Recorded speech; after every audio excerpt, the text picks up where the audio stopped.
Mga Hukom, 15 kabanata. Ngunit nangyari pagkatapos ng sandaling panahon, sa panahon ng pag-aani ng trigo, na dumalaw si Samson na may dalang isang anak ng kambing sa kanyang asawa at kanyang sinabi, "Aking papasukin ang aking asawa sa loob ng silid." Ngunit ayaw papasukin siya ng kanyang biyanang lalaki. At sinabi ng kanyang biyanang lalaki, "Aking tunay na inisip na iyong lubos na kinapuotan siya, kaya't aking ibinigay siya sa iyong kasama. Di ba ang kanyang kapatid na bata ay maganda kaysa kanya? Sinasamo ko sa iyo na kunin mong kahalilin niya." At sinabi ni Samson sa kanila, "Ngayon ay wala akong ipagkakasala sa mga Filisteo, kung gawan ko man sila ng kasamaan." At yumaon si Samson at humuli ng 300 zora at kumuha ng mga sigsig at pinagkabit-kabit ang mga buntot at nilagyan ng isang sigsig sa gitna ng pagitan ng bawat dalawang buntot. At nang kanyang masulsulan ng mga sigsig, ay kanyang binitiwan sa nakatayong trigo ng mga Filisteo at sinunog kapwa ang mga mandala at ang nakatayong trigo at gayon din ng mga olibuhan. Nang magkagayoy, sinabi ng mga Filisteo, "Sinong gumawa nito?" At kanilang sinabi, "Si Samson manugang ni Timnatheo, sapagkat kanyang kinuha ang asawa niya at ibinigay sa kanyang kasama." At sumampa ang mga Filisteo at sinunog ang babae at ang kanyang ama. At sinabi ni Samson sa kanila, "Kung ginawa ninyo ang ganito, ay walang pagsalang aking igaganti sa inyo. At pagkatapos ay magtitigil ako." At sinaktan niya sila sa hita at sa sapnan ng di kawasang pagpatay. At siya'y bumaba at tumahan sa isang guwang ng bato ng Etam. Nang magkagayoy, nagsisampa mga Filisteo at humantong sa Juda at nagsikalat sa Lehi.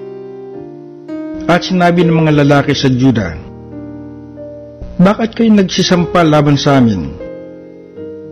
At kanilang sinabi, "Upang gapusin si Samson kung kaya't kami ay nagsisampa upang gawin sa kanya ang gaya ng ginawa niya sa amin." Nang magkagayoy, ang 3,000 lalaki sa Juda ay nagsilusong sa guwang ng bato ng Etam at sinabi kay Samson, "Hindi ba nalalaman ng mga Filisteo ay nagpupuno sa atin? Ano nga itong ginawa mo sa amin?" At sinabi niya sa kanila, "Kung paano ang ginawa nila sa akin, ay gayon ang ginawa ko sa kanila." At sinabi nila sa kanya, "Kami ay nagsilusong upang gapusin ka, upang maibigay ka namin sa kamay ng mga Filisteo." At sinabi ni Samson sa kanila, "Sumumpa kayo sa akin na hindi kayo ang dadaluhong sa akin." At sinalita nila sa kanya, "Hindi, kundi gagapusin ka lamang namin at ibibigay sa kanilang kamay, ngunit tunay na hindi ka namin papatayin." At kanilang ginapos siya ng 2 bagong lubid at inihahon mula sa bato. Nang sila'y dumating sa Lehi, ang mga Filisteo ay naghihiyawan samantalang sinasalubong nila siya. At ang Espiritu ng Panginoon ay makapangyarihang sumakanya at mga lubid na nasa kanyang mga bisig ay naging parang lino na nasupok sa apoy at ang kanyang mga tali ay nalaglag sa kanyang mga kamay. At siya nakasumpong ng isang bagong panganang asno at iniunat ang kanyang kamay at kinuha at ipinanakit sa 1,000 lalaki.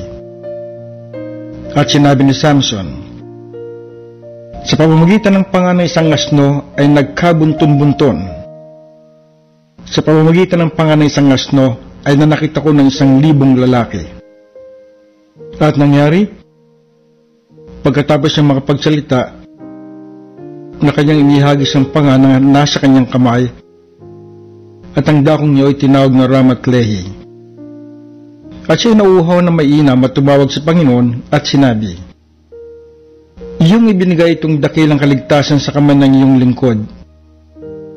At ngayon mamamatay ako dahil sa uhaw at mahuhulog sa kamay ng mga hindi tuli. Ngunit binuksan ng Diyos ang isang guwang na nasa lehi at nilabasan ng tubig iyon, at nang siya'y makainom, ang kanyang diwa ay nanumbalik at siya'y nabuhay. Kahit ang pangalan niya ay tinawag na Enhakore, na nasa lehi hanggang sa araw na ito. At siya'y naghukom sa Israel sa mga kaarawan ng mga Filisteo ng 20 taon.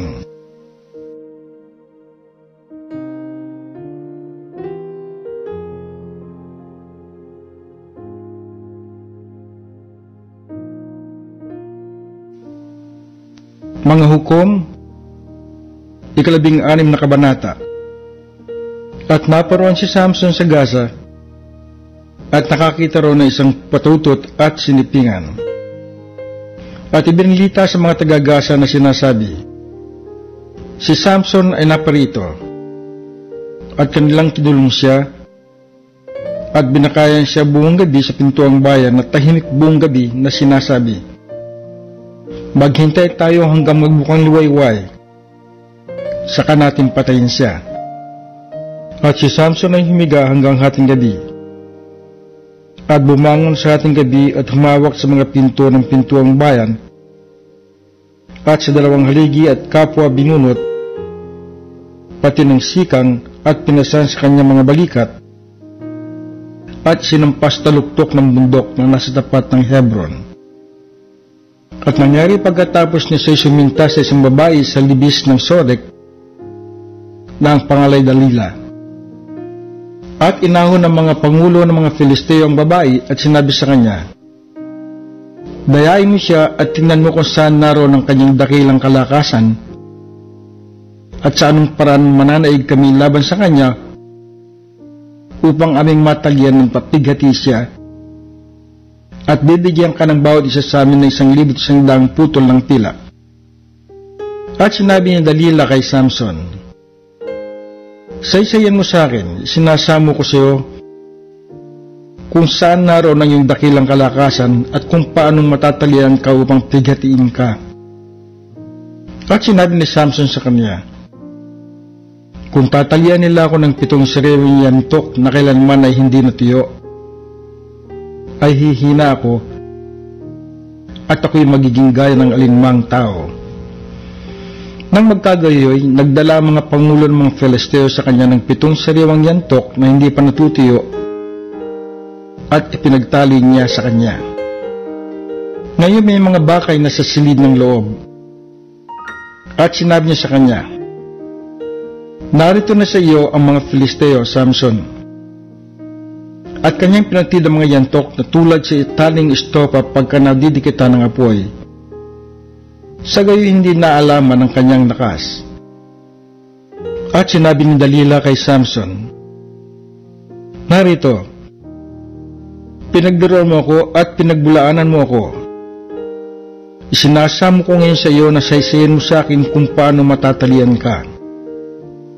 At sinabi niya sa kanya, kung tatalian lamang nila ako ng mga bagong lubid na hindi pa nagagamit, ay hihina nga ako at magiging gaya ng alinmang tao. Sa gayoy kumuha si Dalila ng mga bagong lubid at itinali sa kanya at sinabi sa kanya, narito na sa iyo ang mga Filisteo, Samson. At ang mga bakay ay nangasa silid sa loob. At pawang pinatid niya sa kanyang mga bisig na parang sinulid. At sinabi ni Dalila kay Samson, hanggang dito pinaglaro mo ko at pinagbulaanan mo ako. Saysayin mo sa akin kung paano matatalian ka. At sinabi niya sa kanya, kung iyong hahabihin ng 7 tirinta sa aking ulo ng hinabing kayo. At kanyang ipinagtibay ng tulos at sinabi sa kanya, narito na sa iyo ang mga Filisteo, Samson. At siya'y gumising sa kanyang pagkakatulog at binunot ang tulos ng panghabi at ang hinabi. At sinabi niya sa kanya, bakit nasasabi mo na iniibig kita? Sa bagay ang iyong puso ay hindi sumasa akin. Pinagduro mo kong makaitdo at hindi mo sinasay sa akin kung saan nagpapahinga ang iyong dakilang kalakasan. At nangyari ng kanyang igiit araw-araw at kanyang ipilit sa kanya na ang kanyang loob ay naligalig sa ikamamatay. At isinaysay niya sa kanya ang kanyang buong taglayin sa kanyang puso at sinabi sa kanya, walang pang-ahit na nagdaan sa aking ulo, sapagkat ako'y naging naseryo sa Diyos mula sa tiyan ng aking ina. Kung ako'y ahitan, hihiwalay nga sa akin ng aking lakas, at ako'y hihina at magiging gaya ng alinmang tao. At nang makita ni Dalila na sinesay sa kanya ang buong taglay niya sa kanyang puso, ay nagsugo siya at tinawag ang mga pangulo ng mga Filisteo na sinasabi, ahunin pa ninyong minsan sapagkat isinesay niya sa akin ang buong taglay niya sa kanyang puso. Nang magkagayoy, inahon siya ng mga pangulo ng mga Filisteo at nagdala ng salapi sa kanilang kamay. At pinutulog niya sa kanyang mga tuhod at nagpatawag siya ng isang lalaki at inahit ang 7 tirintas sa kanyang ulo at pinagsimulan niyang pighatiin siya at ang kanyang lakas ay nawala. At sinabi niya, narito na sa iyo mga Filisteo, Samson. At siya'y gumising sa kanyang pagkakatulog at sinabi, ako'y lalabas na gaya ng dati at ako'y magpupumiglas. Ngunit hindi niya talos na ang Panginoon himwalay sa kanya. At hinuli ng mga Filisteo at dinukit ang kanyang mga mata at inilusong nila sa gasa at tinalian siya ng mga pangaon na tanso at siya'y gumiling sa bilangguan. Gayunmay nagpasimulang tumubuli ang buhok ng kanyang ulo pagkatapos na siya'y maahitan. At nagpipisa ng mga pangulo ng mga Filisteo upang maghandog ng isang dakilang hain kay Dagon na kanilang Diyos at mga galak. Sapagat kanilang sinabi, binigay ng ating Diyos si Samson na ating kaaway sa ating kamay. At nang makita siya ng bayan, ay kanilang pinuri ang kanilang Diyos sapagkat kanilang sinabi, ibinigay ng ating Diyos sa ating kamay ang ating kaaway at ang mangwawasak sa ating lupain na pumapatay sa marami sa atin. At nangyari, nang masayahan ang kanilang puso na kanilang sinabi, tawagin si Samson upang siya'y ating mapaglaruan. At tinawag nga si Samson mula sa bilangguan at siya'y pinaglaro nila at kanilang nilagay sa pagitan ng mga haligi. At sinabi ni Samson sa bata na umakay sa kanya sa kamay, ipahipo mo sa akin ang mga haliging pumipigil ng bahay upang aking mga hiligan. Ang bahay nga ay puno ng mga lalaki at babae, at ang lahat ng mga pangulo ng mga Filisteo ay nandoon, at sa bubungan ay may 3,000 lalaki at babae na nanonood samantalang pinaglalaruan si Samson. At tumawag si Samson sa Panginoon at sinabi, o Panginoong Diyos, dinadalangin ko sa iyo na alalahanin mo ako at dinadalangin ko sa iyong palakasin mo ako na minsan na lamang. O Diyos, upang maiganti kong paminsan sa mga Filisteo ang aking 2 mata. At si Samson ay pumigil sa 2 gitnang haligi na pumipigil ng bahay at isinuhay sa mga yaon ang isa sa kanyang kanang kamay at ang isa sa kanyang kaliwa. At sinabi ni Samson, mamatay nawa akong kasama ng mga Filisteo. At iniubos niya ang kanyang buong lakas at ang bahay bumagsak sa mga pangulo at sa buong bayan na nandoon sa loob. Sa gayoy, ang nangamatay na kanyang pinatay sa kanyang kamatayan ay higit kaysa pinatay niya sa kanyang kabuhayan. Nang magkagayoy, lumusong ang kanyang mga kapatid at ang buong sangbahan ng kanyang ama at kinuha siya at niahon siya at inilibing siya sa pagitan ng Sora at Eshtaol sa libingan ni Manoah na kanyang ama. At siya naghukom sa Israel ng 20 taon.